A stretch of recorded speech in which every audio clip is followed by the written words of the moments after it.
மொழி கல்வியில ஏஐ எப்படி ஆசிரியர்களுக்கும் மாணவர்களுக்கும் உதவுதுன்னு பார்க்கலாம். ஒரு டீச்சர் பாடத்தை தயாரிக்கிறதை விட போட்டோ காப்பி எடுக்கிறதுக்கே வீக்கெண்டு போயிடுதுன்னு சொல்றாங்க. இதுதான் உங்களோட நிலைமை. தாங்க முடியாத வேலைப்படு, எல்லா மாணவர்களுக்கும் ஒரே மாதிரி பாடம், இது போதாதுன்னு நிர்வாக அழுத்தம். ஆனா இதையெல்லாம் மாத்த ஒரு ஏஐ டீச்சிங் அசிஸ்டன்ட் வந்தா எப்படி இருக்கும்? இது டீச்சர்ஸை ரீப்ளேஸ் பண்ண இல்ல, அவங்களுக்கு சூப்பர் பவர்ஸ் கொடுத்து டீச்சிங்ல கவனம் செலுத்த வைக்குது. இதனால வெறுமனே மனப்பாடம் பண்றதிலிருந்து மாணவர்கள் ஆழமா கேள்வி கேட்க ஆரம்பிக்கிறாங்க. சரி, இது எப்படி வேலை செய்யுது? ஏற்கனவே இருக்கிற கல்வி கோட்பாடுகள் அடிப்படையில தான். உதாரணத்துக்கு சோஷியல் கன்ஸ்ட்ரக்டிவிசம் எடுத்துப்போம். இது எல்லாரும் சேர்ந்து கத்துக்கிறத பத்தி பேசுது. இந்த ஏஐ 2 செகண்ட்ல குரூப் ஆக்டிவிட்டிஸ் உருவாக்கி விவாதத்தை தூண்டி புரிதலை ஆழமாக்குது.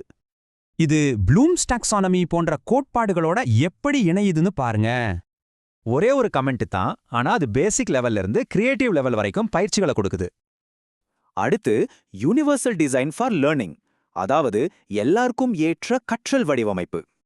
இதுக்காக ஏஐ டெக்ஸ்ட் மட்டும் இல்லாம மீம்ஸ் மாதிரியான விஷயங்களையும் வச்சு பாடத்தை உருவாக்குது.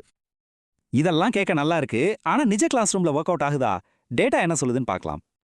ஒரு ஒர்க் ஷாப்ல டீச்சர்ஸோட பிளானிங் டைம் 70% குறைஞ்சிருக்கு, ஸ்டூடெண்ட்ஸ் ஈடுபாடு 85% அதிகரிச்சிருக்கு. இன்னொரு ஆய்வுல மாணவர்களோட எழுதும் திறன், தமிழ் கலாச்சாரம் மேல ஆர்வம் எல்லாமே அதிகரிச்சிருக்கு. சொல்லப்போனா 95% டீச்சர்ஸ் இந்த ஏஐய மத்தவங்களுக்கு ரெக்கமெண்ட் பண்ணுவேன்னு சொல்லியிருக்காங்க. ஒரு டீச்சர் சொன்ன மாதிரி மணிக்கணக்கில் செஞ்ச வேலை இப்போ நிமிஷத்துல முடியுது. சரி, ஒரு முக்கியமான கவலை, ஸ்டூடெண்ட்ஸ் இதை வச்சு ஏமாத்த மாட்டாங்களா? அதுக்கு ஒரு சிம்பிள் தீர்வு இருக்கு. மதிப்பீட்டை தலைகீழா மாத்துங்க, பதில கொடுத்து கேள்விய கேளுங்க. இன்னொரு கேள்வி, தமிழ் மாதிரி ஒரு பழமையான மொழியோட நுணுக்கங்களை ஏஐ புரிஞ்சுக்குமா? நிச்சயமா.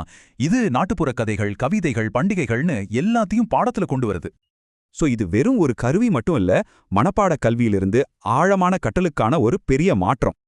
மொழிக்கல்வியோட எதிர்காலம் இப்போ இங்க இருக்கு. இந்த மாற்றத்தை நீங்க வழிநடத்த போறீங்களா?